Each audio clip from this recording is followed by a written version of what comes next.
All right, beautiful. Thank you for joining me for a 60-minute Yin Yoga class. My name is Holly. My pronouns are she, her.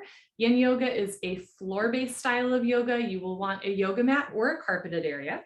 And you might want like a pillow or a blanket. You don't need any fancy yoga props like a bolster or a block, but you might want a pillow or a blanket nearby. So this is a floor-based class. We're gonna hang out on the floor and relax. Yin Yoga involves long holds of gentle posture. So we're gonna, make shapes with our body and then hold them for 3-5 minutes. So you wanna do about 70% of what you think you should be doing. In styles of yoga where you practice a posture for like 30 seconds or a minute, right? You might go for depth in the asana, but in this class, you really just wanna go for being able to like hold and breathe. And I'll talk you through everything and offer lots of variations and options and all of that. So we're going to start with a very simple breathing technique called even breathing. And as the name even breathing suggests, we're going to inhale and exhale for even or equal amounts of time. So we'll start by inhaling through the nose for 1 and exhaling through the nose for 1, then inhaling for 2, exhaling for 2, inhale to 3, exhale to 3. You can work your way all the way up until 10, or you can, stop at any point, like if maybe a count of 5 is a good lung capacity for you, right? You can do that a few times, but we'll work our way up to 10 or whatever number feels right for you. And then we'll work our way back down to 1. Again, even breathing is very simple, but it's actually been shown to like lower blood pressure and help to calm the central nervous system. So we'll tap into our breath to start. So you're going to find yourself in a comfortable seated position. You can sit in Sukhasana pose, easy pose, which is what I'm doing with one foot in front of the other. You could also sit crisscross applesauce or with your feet in front of you or any other variation that feels good to you. Can rock back and forth, side to side, maybe roll your shoulders forward a few times and backward a few times. Then drop your shoulders, sit up nice and tall. For this even breathing exercise, you are welcome to close your eyes. You can also do a soft fuzzy gaze just beyond the tip of your nose. And again, we'll begin by inhaling through the nose for 1, exhaling through the nose for 1, then for 2, 3, working our way up to 10 or whatever number feels right for you, and then working back down to 1. So I'll count us through the first few, and then I will allow you to count for yourself, which is a great way to center your mind. So sitting up tall, relax your shoulders, close your eyes, and begin. Inhale through your nose for 1. Exhale through your nose for 1. Inhale through your nose for 1, 2. Exhale through your nose for 1, 2. Inhale through your nose, 1, 2, 3. Exhale through your nose for 1, 2, 3. Inhale for 4. Exhale for 4. Inhale for 5. You can count in your mind.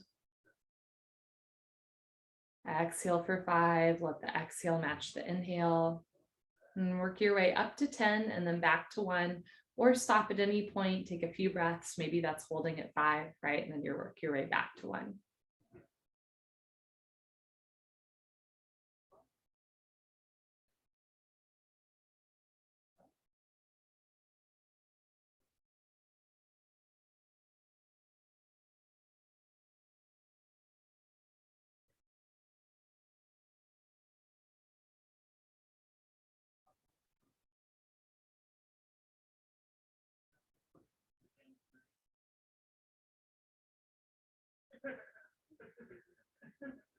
If your mind is wandering, just returning to the count and your breath.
Whenever you're ready, you can return your breath to normal in and out through your nose. You might pause to reflect on your experience with even breathing. Sometimes in breathing exercises, we get really into it. We get really calm or relaxed or focused. Other times I feel anxious or bored, or I try to rush through the count. And there's no right or wrong here. So much of this practice is just observing, being honest with yourself, and then being compassionate. So rather than being a critical observer, you're going to be a compassionate observer. So like in that breathing exercise, I noticed that I was kind of rushing my way to the count of 10 and back down. And I could be critical of myself on that, right? Especially as a yoga teacher. I don't know, maybe I'm supposed to be relaxed all the time, but instead I'm just going to be compassionate with myself. And I invite you to do the same throughout class. And it can be helpful if at any point in a posture, like your mind really starts to wander or you feel just a little bit untethered to your body, it can be helpful to just take a slow inhale and then match that exhale breath. So practicing the even breathing in and out through your nose throughout class. And if you happen to have your eyes open and saw me swat my arm, that's because there was a bug crawling up my arm. If your eyes are closed, you can open your eyes and one more time, roll your shoulders forward a few times and backward a few times. I almost don't want to share this with you, but I don't know if you've ever had this experience in meditation or yoga where you feel like something is crawling on you. And I have to say, I've thought that a million times and there's never been something crawling on me. And this time I was like, nope, there's a bug. And you know what? It was okay. I swatted it away. It's fine. We're going to start with a moment of just moving in any way that feels good to you. You don't have to match what I'm doing. Just move in a way that feels nice to you. And let this be a reminder that like your body probably knows more than you think it does. And you probably know what you need a little bit more than you give yourself credit for. So in yoga, you are your greatest teacher. I'm here to be a guide, to set pace, to maybe offer some different variations of postures or usage of props like a pillow. But you're your greatest teacher, right? And if at any point in class something that I'm showing or describing does not work for your body, you're welcome to make a different shape with your body or just like take a nice nap, right? That's a great use of a yoga practice as well. Okay, we're going to make our way onto our backs for our first Yin Yoga pose of the day. I'm going to grab my clock here so I can time us. So you're going to make your way onto your back. You can take a moment here and lie with your head on the floor, arms and legs long on the floor. This is called puddle pose, and this is sort of our home base. In other styles of yoga, you might have heard it called savasana or corpse pose, but in Yin Yoga, we call this puddle pose. The idea is you're acting like a rain puddle with your body. And if at any point, again, a certain shape or posture that I'm describing just does not work for your body, puddle pose is a really beautiful place to be. Because we're lying on a hard, flat surface, lying down like this really helps to lengthen your whole spine and kind of stretch everything out. So know that this is an option throughout class. Otherwise, our first asana or posture of the day is a fan favorite called bananasana or banana pose. Picture in your mind's eye your favorite banana. It could be perfectly yellow and ripe, maybe a little bit brown and bruised, totally brown, right? Ready for some banana bread, gluten-free, of course. It could also be a little green. It can be organic, fair trade, right? Whatever your favorite banana is. And we're gonna make that banana shape with our body. So bring your feet close together, arms overhead, and you can take a moment here to flex your toes back, like you're having a nice yawn, stretching up and down. And as you're ready, you're gonna start to walk your hands, your feet, your arms and legs to the right side of the room so that from a bird's eye view, your body makes a banana shape or a C curve. From here, there's lots of little options. If you notice that your lower back is way off the floor, you might grab a small blanket or pillow to put under your lower lumbar spine. If you'd like an IT band stretch, so an outer left thigh stretch, you can cross your left ankle over your right ankle. And again, that'll stretch the IT band on the left leg. You can also cross your left hand over your right hand for a little bit more of a left shoulder stretch. It might also feel good to bend your elbows, catching opposite elbow and opposite hand. If you have a shoulder injury or aggravation, it might also feel good to have one or both arms down by your side so that you're still stretching your spine but not opening the shoulders. You can also have the back of your head on the floor, or if you'd like a gentle neck stretch, you can roll your right ear down towards the floor, looking to the right side room. So again, there's lots of options within the banana pose shape. From here, you are welcome to close your eyes. You can do a soft fuzzy gaze beyond your nose or gaze at the ceiling if that feels relaxing for you. And then we're just gonna hold here for 5 minutes. We're already 1 minute into the posture. So that's the basic rules of yin yoga are you make a shape, right? Like a banana, make a shape, hold a shape, breathe, which sounds so simple. And on the one hand, it's simple. And on the other hand, when we hold postures for 5 minutes, again, sometimes you might feel a sense of like boredom or anxiousness or deep relaxation, right? And again, we're practicing being a compassionate observer rather than a critical observer. So whenever, for example, I notice that I'm really bored in a posture or my mind is starting to wander, I'll just observe that boredom and then, return to my breath, return to my body. So I'm noticing it, right? I'm not ignoring it, but I'm also not judging it. Same thing if I feel like deeply relaxed in a posture, like really meditative. I will observe that, but I won't necessarily like praise it and say like, oh, this is good, right? Everything just is what it is.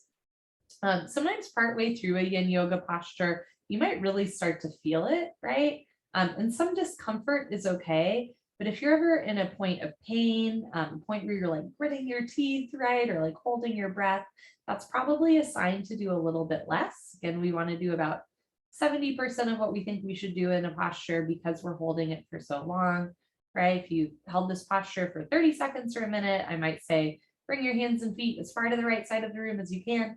But because we're holding it for longer, you want to do a little bit less. And this actually works deeper, not just into muscles, but into joints, into connective tissue, into tendons, ligaments, fascia, right? So just make sure that you're going to a place that's sustainable. And if you ever find that what you're doing is not sustainable or doesn't feel good, you're welcome to reset, make a different shape, take a break and hop back in, right? And then try to make your way back into stillness. Notice the difference between occasionally shifting, right, to get a little bit more comfortable versus constantly moving around because, maybe stillness is the real discomfort. And that's a good place to be too, right? Learning to sit with our discomfort, breathe through it, not judge it. We're going to be here for 2 more minutes and I'll give us some time just to relax, be quiet, be still, enjoy your own company.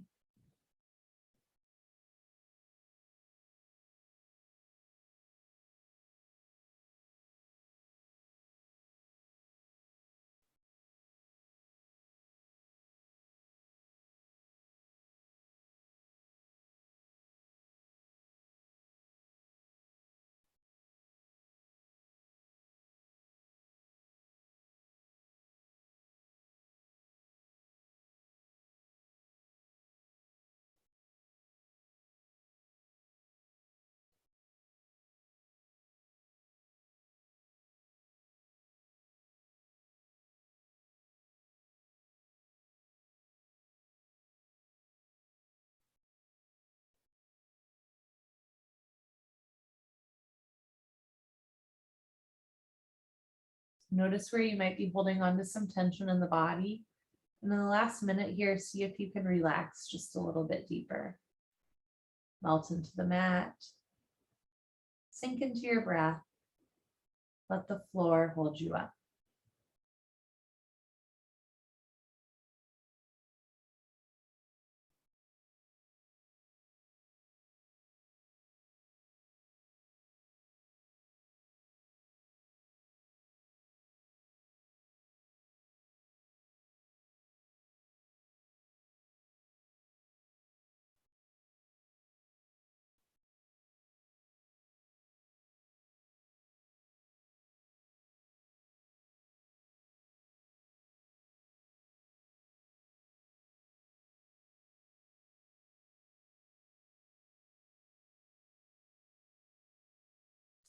Let's take 3 more slow breaths here.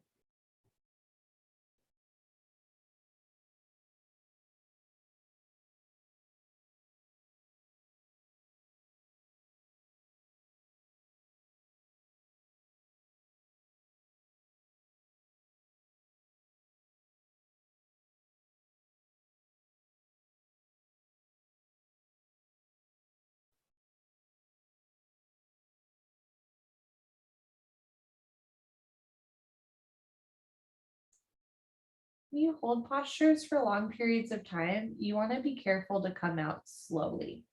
So step by step, if your right ear is rolled down to the floor, you're going to roll the back of your head back onto the floor. If your elbows are bent, you can straighten your arms. If one hand is crossed on top of the other, you can uncross your hands. If your left ankle is crossed over your right ankle, uncross your ankles. Slowly walk your hands and feet back to the center line of your body and stretch up and down for a moment if you'd like.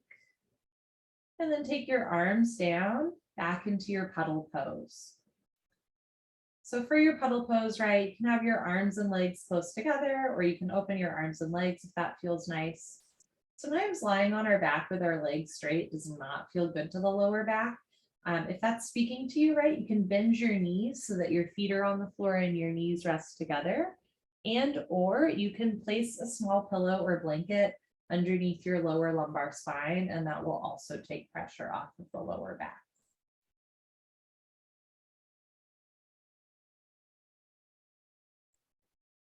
So when we were in that posture, right, we were opening the shoulders, the chest. We were stretching the left side body, compressing the right side body. We moved our spine. So now we're in a more neutral position, right, where everything just gets to reset and realign. And we'll do a little puddle pose, right? We'll take a break between every set of every posture so that the body can reset.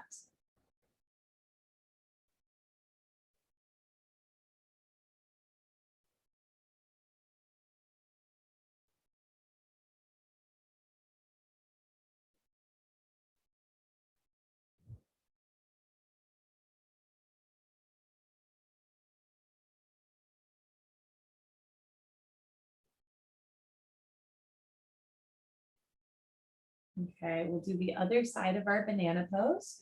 You're gonna bring your feet close together, arms overhead. Again, you can flex your toes back and have a little yawn here.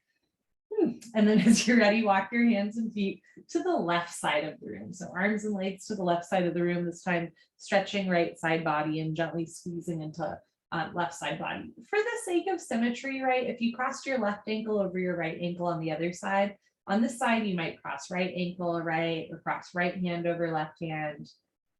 You might bend your elbows and catch opposite elbow and opposite hand if you did that on the other side, or roll your left ear down towards the floor. However, we are not symmetrical, right? We're not butterflies, we're perfectly imperfect. And so this side might require a different shape, right? Let's say you have like a right shoulder or right hip injury, right? You might take a different variation where one arm is down by your side or your feet aren't crossed. So just keep that in mind, right? If it feels good to be symmetrical, do it. But if you know, for example, that like one hip is tighter than the other, right? Your shapes might look different right and left, and that's okay too. Again, through yoga, we start to observe our incongruencies. We can often work on them, right? Building both strength, stability, and flexibility, mobility at once. So yoga gives us the tools to observe and notice, gives us the tools to change.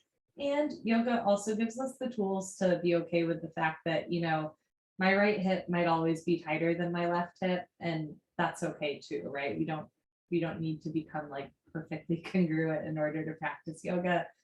All you have to do is breathe.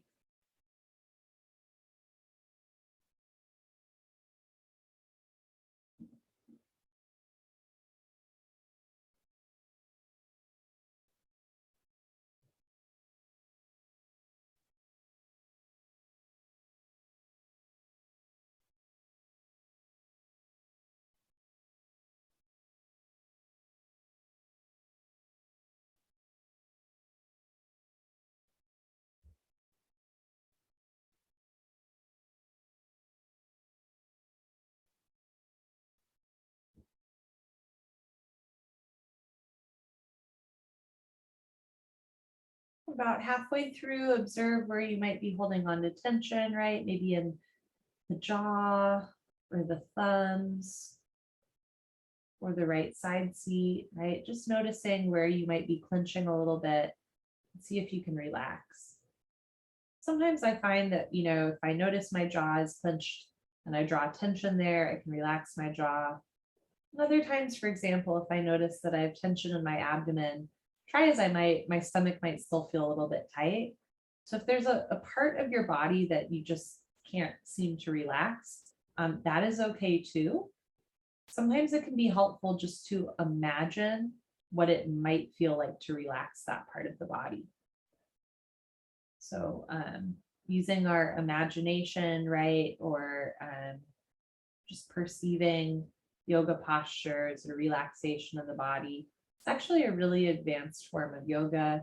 This is true in the postures too. Even if you can't make the shape quite as you want to, you can envision what that shape in your body might look like, right? Or you can envision a certain part of your body relaxing or stretching or lengthening out. And this vision that you're holding for yourself is a really beautiful part of your practice as well. We'll hold here for 1 more minute with slow breath.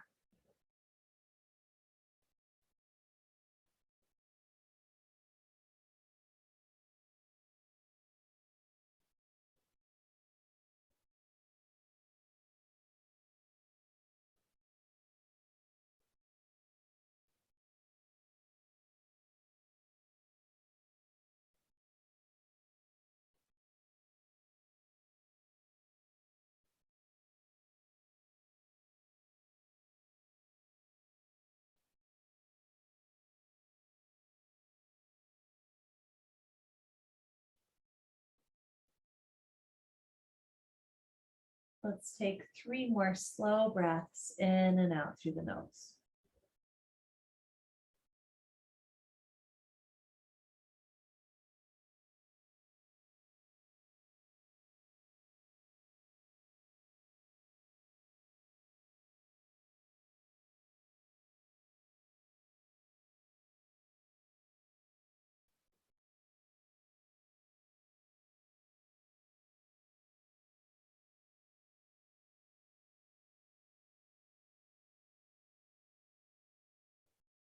We're going to come out of the posture slowly with intention. So if your left ear is rolled down towards the floor, slowly roll the back of your head onto the floor. Your elbows are bent, straighten your arms. If your right arm is crossed or right hand is crossed on top of left hand, you can uncross your hands. If right ankle is crossed over left ankle, you can uncross ankles. Slowly, mindfully walk your hands and feet back to the center line of your yoga space. Maybe stretching up and down for a moment. And then bring your arms and legs back down, back into your puddle pose. And remember that you can also bend your knees with your feet on the floor and knees resting together if that feels good.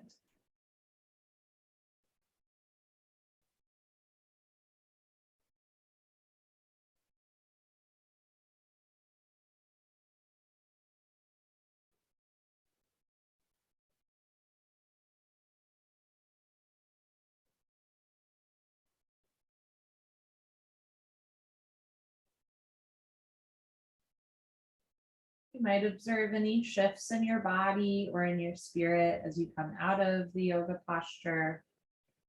Sometimes I find when I release out of an asana, I don't feel much or it's a very subtle shift. And other times I'll feel a big change, maybe in like temperature in my feet or the way that my spine feels, right? I might feel like an energetic or an emotional release, like a certain emotion comes up, right? Or sometimes I don't really feel anything at all. Again, all of these are valid. It's just giving yourself the opportunity to really notice and observe, not just how you feel in a posture, but how you feel when you come out of it as well. Bend your knees if they're not already. Lift your feet off the floor, place your hands on your shins, knees, feet together, and take a moment here just to rock right and left, back and forth, rolling out your back. Maybe give yourself a nice squeeze, a nice hug. Good. And as you're ready, you're going to roll to your right and then keep rolling onto your abdomen for Sphinx pose. So you can picture in your mind's eye your favorite Sphinx. It can be the Sphinx in Egypt, the Sphinx in Las Vegas, the Sphinx in Harry Potter book 4. There's lots of options, right? And we're going to make a Sphinx shape with our body. So I'm going to show you from the side and the front. You're going to start with your feet about hip width distance, tops of the feet on the floor, so the shoelace part of your feet on the floor. And from here, You can bend your elbows. So this is a back bend and a shoulder and chest opener. Some folks like to have their elbows directly under their shoulders. Other folks like to have their elbows in front of their shoulders, and that'll keep the back bend, but it's just a little bit less intense. These are both good places to be. You want your elbows, wrists, and palms about shoulder width distance, so they're not too far out or too far in. And from here, in general, in Yin Yoga, we want to relax into postures. In this posture, there's some activation in the elbow and forearm to keep the shoulders out of the ears. So notice if your shoulders tense up, right? You want to keep the shoulders out of the ears. If you are pregnant or have abdominal pain, you can also place a pillow underneath your thighs so that your abdomen hangs off of your pillow, and that way you're not putting pressure on the abdomen. So this is an option as well. From here, let me show you from the front as promised. So this is what it looks like from the front, right? Do I look like the Sphinx? Okay. From here, we have an optional hip opener, and keep in mind, this is optional. You can start to bend your knees out and the soles of your feet in. And you'll notice for me, my feet are off the floor. So I'm actually going to grab a pillow for underneath my feet. The more you bring your heels in towards your groin, the deeper the hip opener. I'm keeping my feet fairly away from my body here, right? So it's just a subtle opening to the hips. And we're going to hold here for 2 more minutes. Remember to keep the shoulders out of the ears, breath steady through the nose.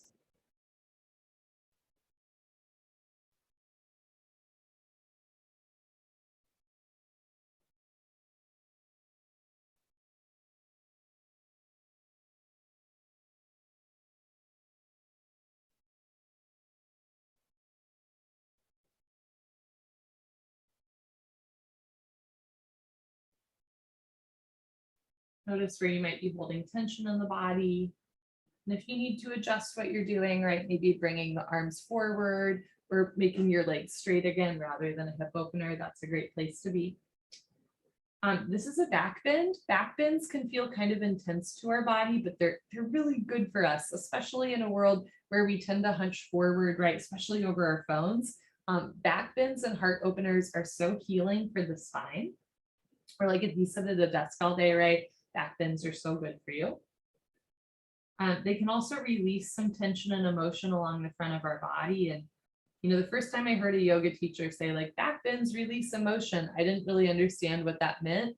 So I'll give you an example. If someone yells at you, usually what we do is we like hunch forward, right? We have this natural response to like close off the front of our body where our organs are, right? It's a biological response to protect the front of our body. And so over time, right, that tension can build up in our chest and in our shoulders. So when we do these back bends, that can start to release that stuff that you've been holding on to.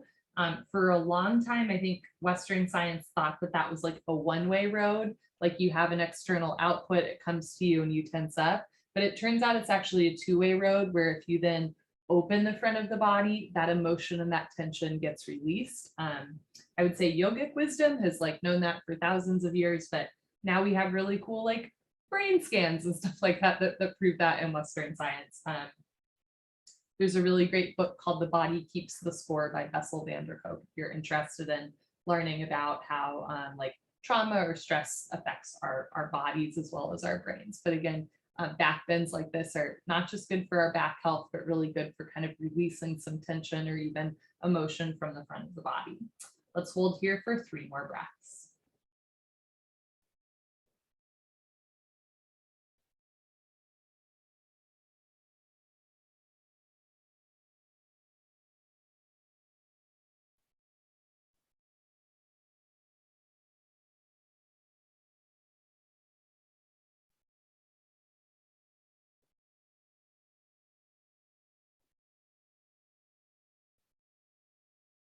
If your knees are bent and your feet are together, you're going to slowly walk your feet back to the back of your mat, making the legs straight again. I'm going to awkwardly kick my pillow to the side. And then from here, I want you to bring your elbows out and your hands in, resting your forehead on the floor.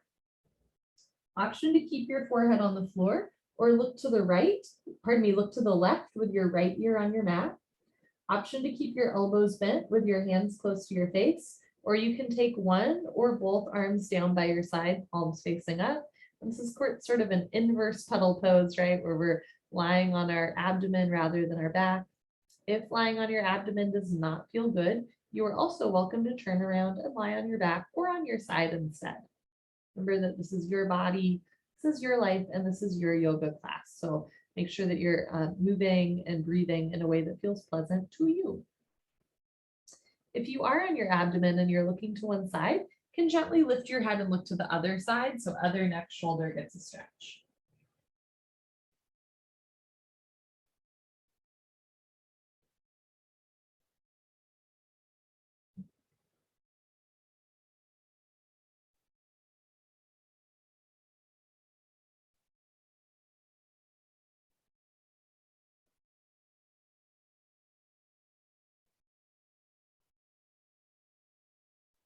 As you're ready, lift your head, look forward, place your hands underneath your shoulders and press yourself up into a seated position, sitting back on your heels.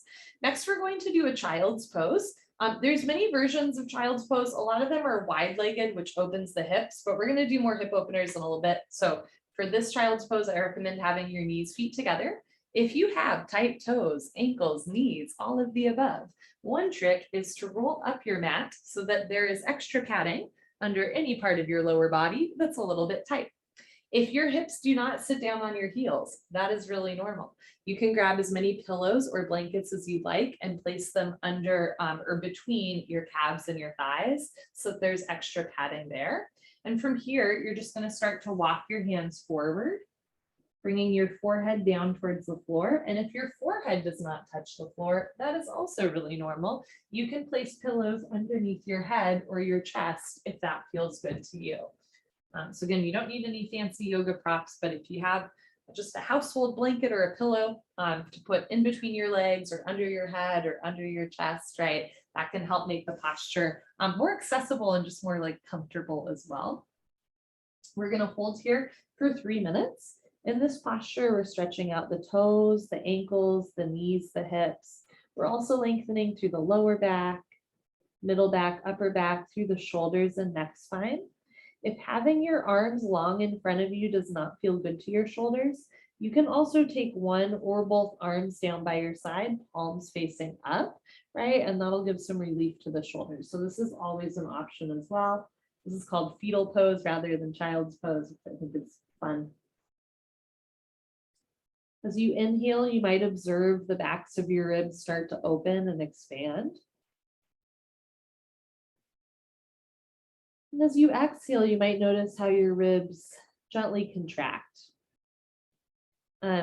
We breathe automatically. It's not something that we have to think about in order to do, which is great, right? Otherwise, think about how much time we would have to focus just on our breath.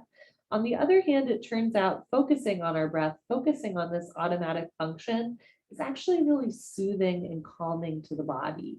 Every time we breathe, right, the ribs are expanding and contracting, the chest is rising and falling, right, the lungs inflating, deflating.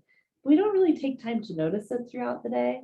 And if you haven't observed your breath in a while, I just invite you to sit here again for another 1.5 minutes and just notice how your body moves with your breath.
Let's take 3 more slow breaths here.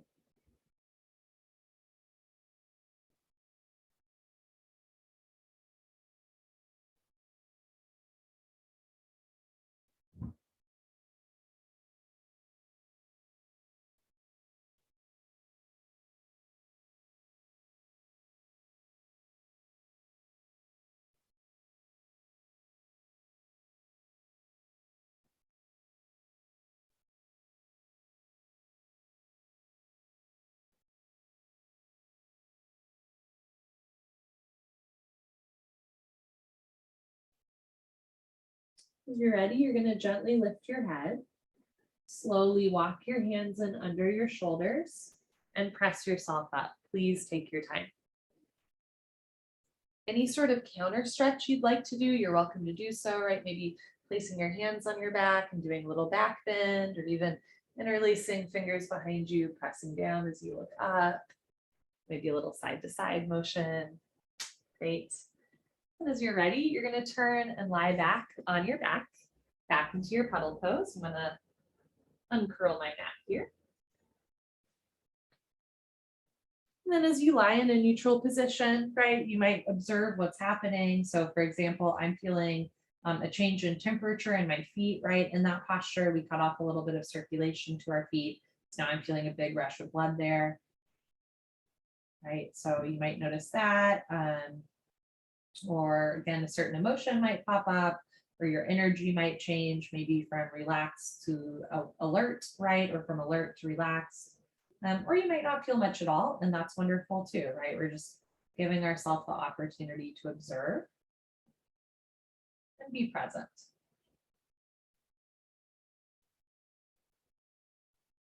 And the scientific name for this observation is interoception. And I think that yogis in particular have really good interoception. So an example of interoception is like in people who menstruate, sometimes they can actually like feel themselves ovulating.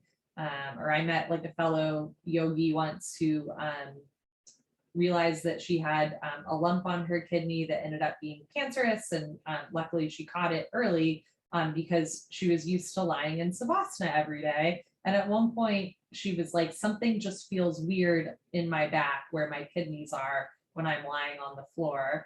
And so she went into the doctor and they found, the tumor, and she went through chemo and she's okay. But, had she not had that experience of like lying on the floor in puddle pose every day, it might have taken her a little bit longer to figure that out, right? Or, another example of interoception is, again, just observe your body rise and fall with your breath.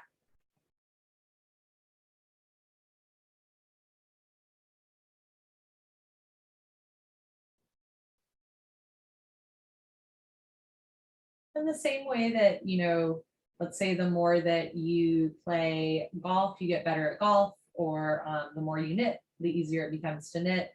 Same thing with this observation, this interoception, it's a practice.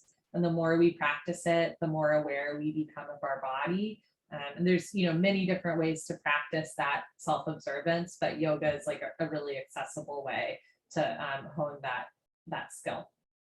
Next, we're going to do a hip opener called supine figure 4. Halfway through, I will offer us another hip opener. So we're going to hold a hip opener for a total of 5 minutes with an option to stay in figure 4 the whole time, or halfway through, try something a little different. So you're going to start by bending your knees if they're not already, feet on the floor. Cross your right ankle over your left knee so that if you look down the center line of your body, your legs make a 4 shape. That's why it's called figure 4. It's not very creative. You have an option to keep your left foot on the floor or lift your left foot off the floor and start to hug your thighs in towards your chest. From here, you can place your hands outside of your thighs. You can have your hands on the floor, or I like to take my left hand in between my legs, right hand outside of right thigh, and then you can interlace your fingers underneath your right thigh. From here, keep your head on the floor. Without lifting your head, you might tuck your chin in ever so slightly so that your neck gets a little bit longer. And then try to have 2 shoulders, 2 hips on the floor. This is a great hip opener. It's a side seat stretch, right? And we're also stretching out the sciatic nerve that runs from the lower back all the way down the leg into the foot. The sciatic nerve is the longest nerve in our body. And if you've ever heard of sciatica, if you've had sciatica, if you know someone with sciatica, right, this is your posture. 'Cause again, we're stretching out the lower back where that nerve can get pinched. And then we're also working through the hip and outer thigh to really lengthen the nerve all the way from the lower back into the foot. And from here, we're just going to hold and breathe.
You have an option to stay here in your supine figure 4. You can also try a more upright position or variation of this pose, which in some styles of yoga is called pigeon, and in yin we call it swan pose. And you can always try it out, and if it's not for you, right, you can hop back into figure 4, or you can just watch. If you have any grip on your legs, release that grip, slowly bring your left foot to the floor. Uncross right foot to the floor. Roll off to one side, maybe a side you haven't rolled off to yet. Place your hands on the floor, press yourself up. We're going to come into a tabletop position on all fours. Okay. From here, you're going to start to slide your right knee towards your right wrist and bring your right foot towards the left side of the room. And then slide your left leg back so that the left leg lengthens. Look back, make sure your ankle, knee, and hip are in line so your foot's not way to one side. Your hip might be way off the floor. That is really normal. You can place a blanket or as many pillows as you'd like underneath that hip. Eventually, you might find that the hip comes all the way down. Doesn't have to be today or tomorrow. Or even if the hip can come all the way down, right? Like I have this mobility, but I'm still going to keep a pillow under there because I'm going to do about 70% of my range of motion because we're holding for a while. You can have your right ankle towards your left hip, or you can have your right ankle and knee in line so that your shin is perpendicular to your mat, or both are good options. From here, you can start to tent your fingers and do a little back bend, shoulders out of the ears like a proud swan. Or you can fold forward, maybe coming down onto your forearms, or even head towards the floor, folding your swan. These are both good options. Wherever you are, we are going to hold for another minute and a half. And again, if you tried swan and it's not for you, just hop back into your supine figure 4. Sometimes it's fun to try something out and then, keep that in the back of your mind for your next class.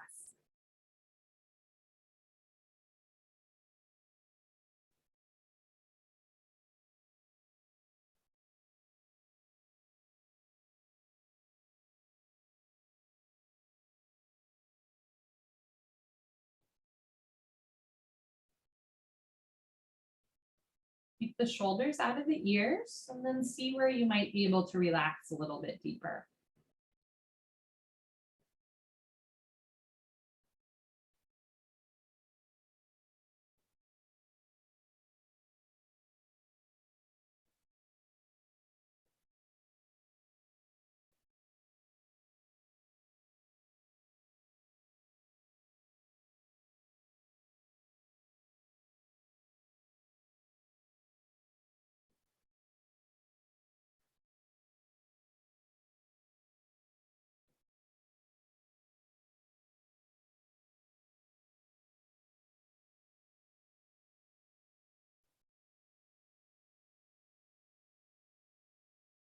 Let's take 3 more slow breaths wherever you are in the posture.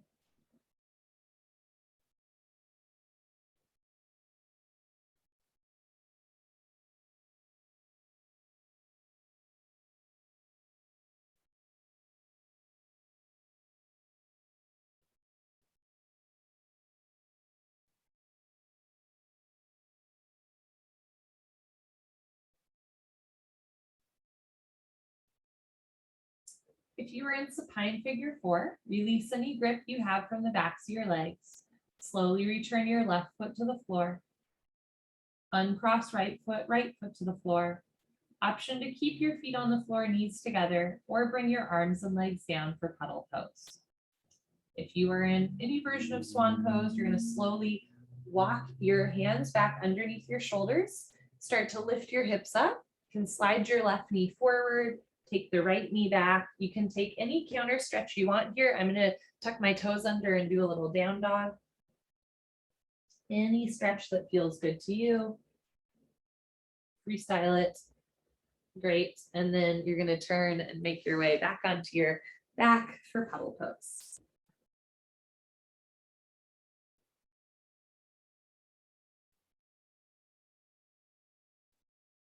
Hips are also a place where we tend to store some tension and emotion.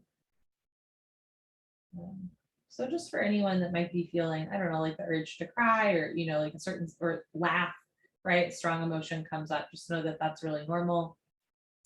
And I say that because no matter how many times I say that, I always get someone after class who says, hey, I started crying in that back bend. Is something wrong with me? And my answer is always, no, there's nothing wrong with you. Nobody's told you this yet today. There's nothing wrong with you, but there's also nothing wrong with you doing the posture, right? It's just a way to release some stuff from the body. Sometimes I think of us almost humans as like conduits for emotion, or almost like can even feel like at times a lightning rod of emotion. But it's important to remember that you are not your emotions. They're passing through you, right? And it's helpful to observe them so that they don't get stuck in your body. But it's also helpful to remember that you are not your emotions. So a great linguistic example of this is sometimes we'll say like, I am sad. And I would encourage you to just say instead, like, I feel sad, right?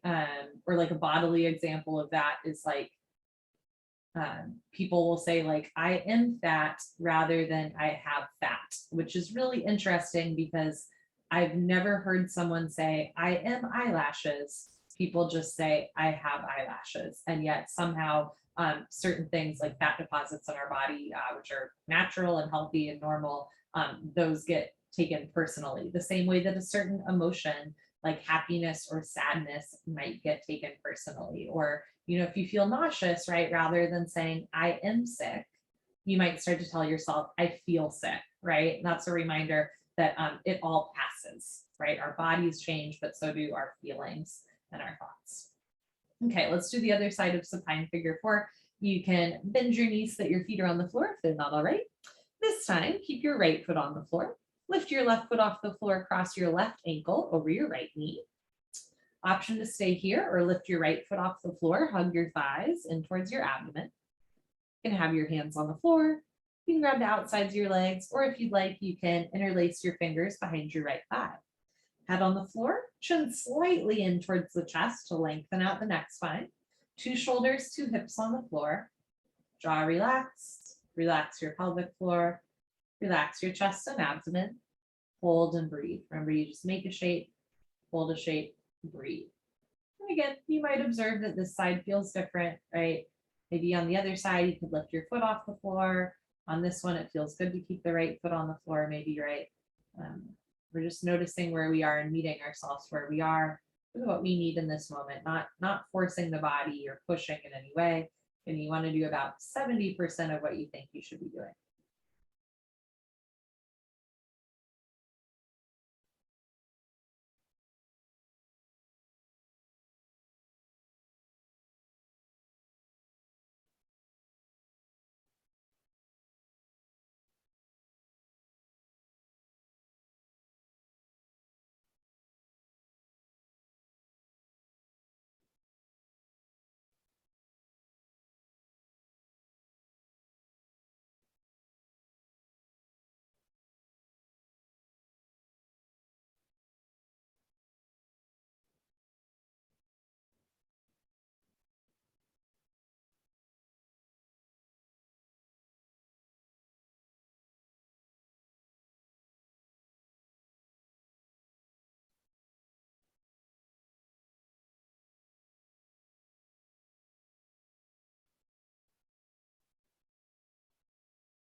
You have an option to stay here in your supine figure 4 or release any grip that you have from the backs of your legs. Slowly bring your right foot to the floor, left foot to the floor. Roll off to one side. Press yourself up. And we're going to come into a tabletop position for the other side of swan pose. By the way, I love that it's called swan pose rather than pigeon pose. I mean, I should love pigeons. I know they're lovely. They're part of our ecosystem. And also swans are just so much prettier to think about. Okay, so you're ready. You're going to slide your left knee towards your left wrist. Bring your left foot to the right side of the room and start to slide your right leg back, straightening the leg. Look back, make sure your right ankle, hip, and knee are in line. And again, you're welcome to place as many pillows or blankets underneath your right hip, left hip, or both hips if that feels good to you. From here, again, you can have a nice proud swan, doing a little back bend, shoulders out of the ears. You may come down onto your elbows or even head to floor. We'll just hold and breathe. And again, maybe you try this side of swan pose, just try it out, right? Then you go back into your figure 4, and that's a great place to be too. Sometimes I think in yoga and probably in other parts of life too, like if I try something, I feel like, okay, you've committed to it now. Like you have to do this version of the posture for the rest of the time. And that's simply not true in any yoga class, right? You can try something out. Like you see somebody doing something cool and you want to try it out, right? It feels safe to you. You can try it out. And if it doesn't feel great, cool, you tried it. That's a good place to be, right? Hop back into a different shape that makes sense to you. Nothing is permanent. That's actually like arguably impermanence is a big tenet of like yoga and mindfulness, as well as like Buddhism, right? And so if impermanence is like one of the things that we're acknowledging here, it's also important to acknowledge like you can try a shape with your body, and then if it doesn't feel good or you're just not having fun with it, you can change the shape. And that's a beautiful expression of impermanence and how real and healthy impermanence can be.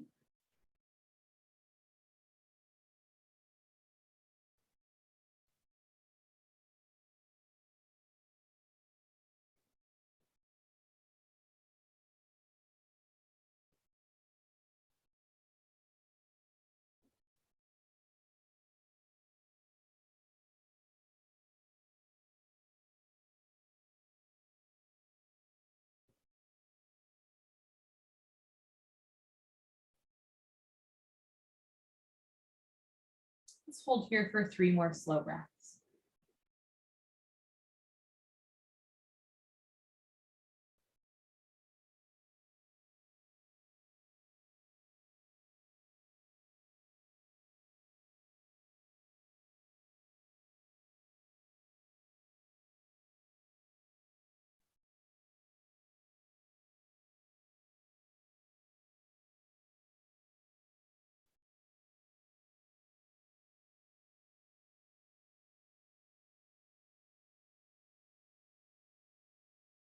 If you're in figure 4, you can release any grip you have from the backs of your legs.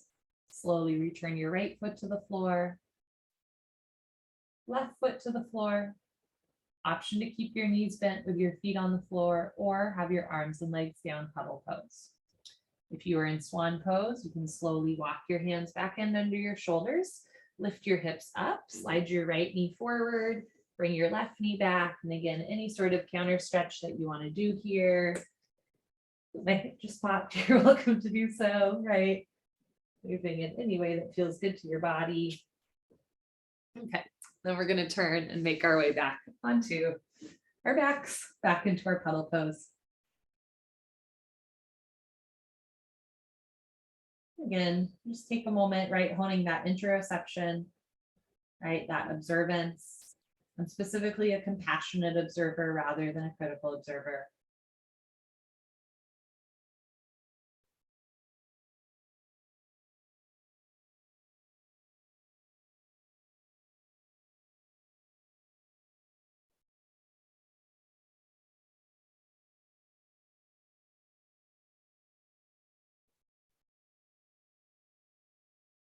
Our last asana of the day is a spine twist, and I'll give us 3 different options.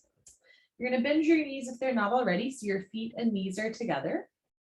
Take your arms out to the side. You can have your arms open, perpendicular to the body. You can also bend your arms, cactusing them like goalposts. So the first option is to keep your knees and feet together. The second option is you might try crossing your right knee over your left knee so that there's a internal hip rotation. And the third option, if you'd like, is to try crossing your right ankle underneath your left ankle. And this is a version of eagle pose, right? Which if you do 26 and 2 yoga with me, this is a standing balancing posture, but we're doing it on our back rather than our feet here. So some people find it's easier to wrap their right ankle under their left ankle on the floor rather than when they have to balance. From here, whether your knees or feet are together, your right knee is crossed, or right knee and right ankle are crossed, you're going to roll to the left so that your right hip stacks on top of your left hip. Try to keep your right shoulder on the floor. From here, you can keep the back of your head on the floor, or if you'd like a full spine twist, look over your right shoulder. So you're looking in the opposite direction of your knees, bringing your right knee down towards the floor. And for the sake of time, we're only going to hold here for a minute.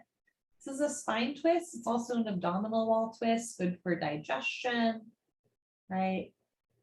And again, especially if you have an office job or you tend to punch forward over your phone like I do, back bends are really good for your spine, but so are spine twists. And if you ever hear a pop in your spine, almost like a chiropractic adjustment, that's not a bad thing. That's just a shifting in synovial fluid, the gaseous liquid in between our joints. It's actually a good thing to have that kind of like pop and release from time to time.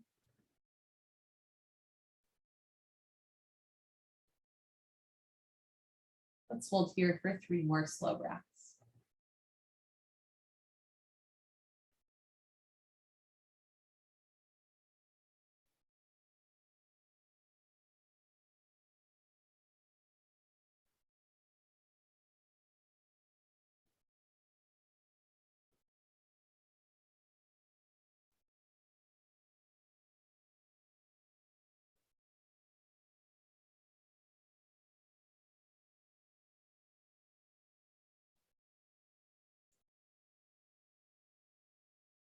If you're looking over your right shoulder, slowly roll the back of your head onto the floor.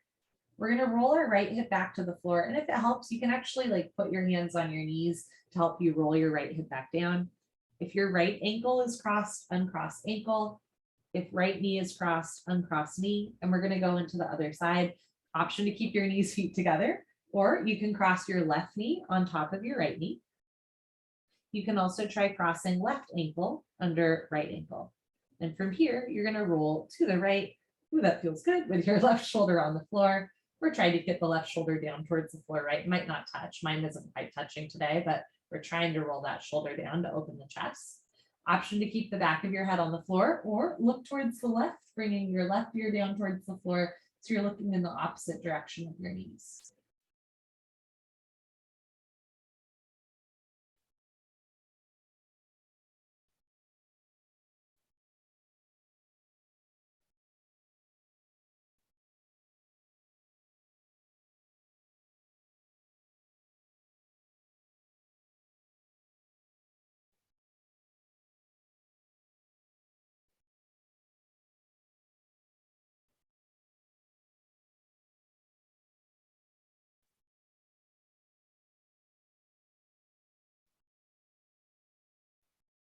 Let's hold here for 3 more slow breaths.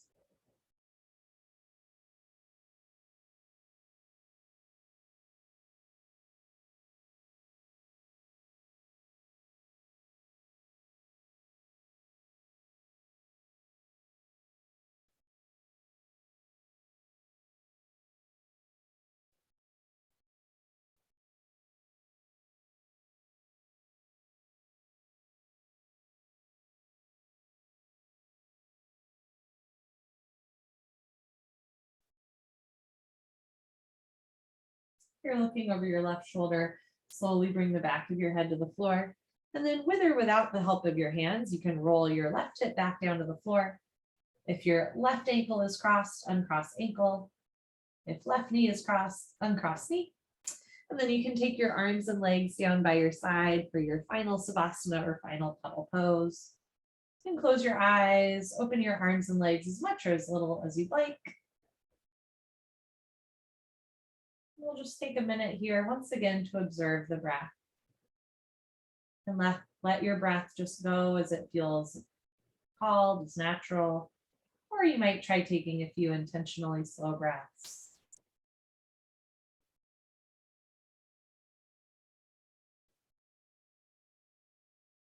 There's billions of people around the world. All of us are breathing. Some of us are taking our first breaths. Some of us are taking our last breath. Most of us are somewhere in the middle. And most of us aren't aware that we're breathing right now, right? Because it's an automatic function. And sometimes it's not very helpful to have to be focused on your breath. However, again, this observance and this mindfulness, right, this interoception is really soothing and really helpful to get to know yourself a little bit better. And you figured it out, right? You found a way to relax, to breathe. You made your way onto a yoga mat. You did your practice, right? Good for you. You figured it out. You learned to observe your breath. You practiced being a compassionate observer rather than a critical observer. And you stretched out your body a little bit too. Good for you for practicing yoga this evening. This is a gift, a choice that you made for yourself, that you've given yourself, and nobody can take that gift, that choice away from you. Breathing in and breathing out. You are so very alive and you are so very loved. You can stay in your final savasana or puddle pose for as long as you'd like. When you do choose to get up, I encourage you to sit up for a while before you stand up, especially if you have low blood pressure, because we have been on the floor for a while. If you've ever had a massage, at the end of a massage, they often hand you water, right? Because you've really stretched out your body. They've stretched out your body. Same thing after a Yin Yoga class. Make sure you're drinking a lot of water tonight because we really did stretch out and move our body. And so you want to flush out all of the like uric acid and stuff like that that might have come out of your joints in that practice. Have a wonderful evening. Drink lots of water, drink lots of water, drink lots of water. And I hope to practice with you all soon. Bye, friends.